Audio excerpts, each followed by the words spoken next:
मैले चाहिँ आज लप्सीको अचार बनाउन लागिरहेको छु।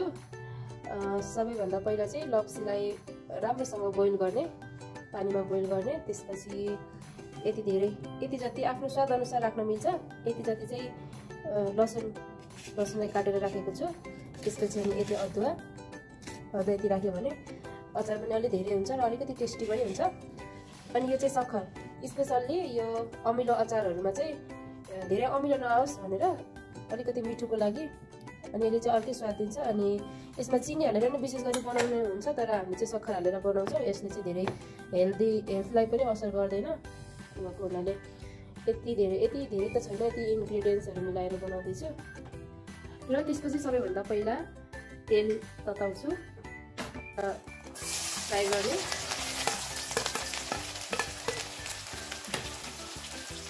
त्यो सँगसँगै हामीले यसमा अदुवा पनि हाल्नुपर्छ र यसलाई राम्रोसँग फ्राई हुने गरी चलाउने। यसलाई चाहिँ डिप फ्राई गर्नुपर्छ, किनभने यसलाई राम्रोसँग फ्राई गरेन भने यो अदुवा र लसुनको काँचो स्मेल आउँछ, स्वाद आउँछ, त्यस्तो मिठो खासै स्वाद आउँदैन। त्यही भएर यसलाई राम्रोसँग डिप फ्राई गर्नुपर्छ। अब चाहिँ यो डिप फ्राई भइसकेको छ। अब यसमा हामीले सक्खर मिसाउँछौँ। सक्खरलाई आफ्नो स्वाद अनुसार जति लिँदा पनि हुन्छ, यति चाहिँ लिनुपर्छ भन्ने छैन। धेरै राख्यो भने नि फेरि धेरै गुलियो हुन्छ, त्यो भएको हुनाले ठिक्क राख्ने र यसलाई राम्रोसँग लेदो हुने गरी चलाउनुपर्छ।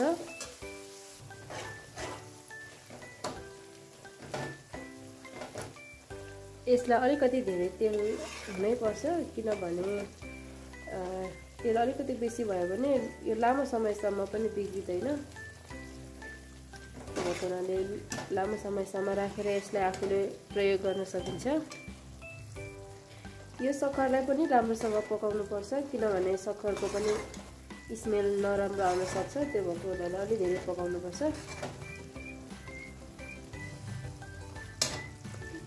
साथीहरू, यो चाहिँ अब राम्रोसँग पाकिसकेको छ। अब यसमा हामीले लप्सी राख्नेछौँ। यो सक्खरलाई धेरै पकायो भने तितो हुने सम्भावना हुन्छ। त्यो भएको हुनाले यति पाक्दाखेरि नै यसमा अब हामीले लप्सी राख्नेछौँ।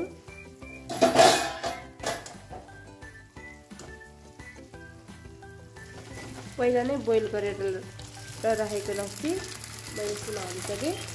अब यसलाई राम्रोसँग चलाउनुपर्छ। स्वाद अनुसार तपाईँले यहाँ नुन पनि राख्न सक्नुहुन्छ।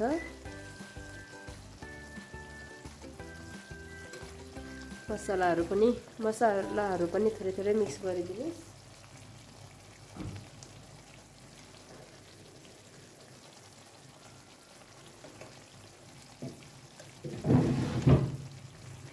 यसमा अलरेडी खुर्सानी राखेको छौँ, तैपनि त्यतिले पिरो नहुन सक्छ र स्वाद अनुसार तपाईले यसमा धुलो खुर्सानी राख्न पनि सक्नुहुन्छ।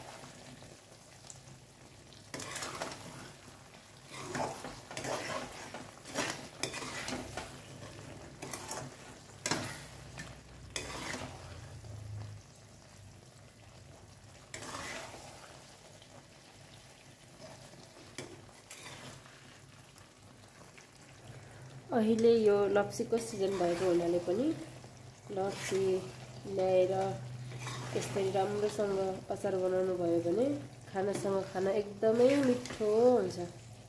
हेर्नुहोस् त कति राम्रो देखिएको। अब चाहिँ यो खानाको लागि रेडी भइसकेको छ। यो राम्रोसँग पाकिसक्यो। यसको लप्सीको भित्र पनि यो सबै मसलाहरू परिसक्यो। अब चाहिँ यसलाई सेलाएपछि बट्टामा राख्न सक्नुहुनेछ र यसलाई दिनदिनै खानासँग प्रयोग गर्न सक्नुहुनेछ।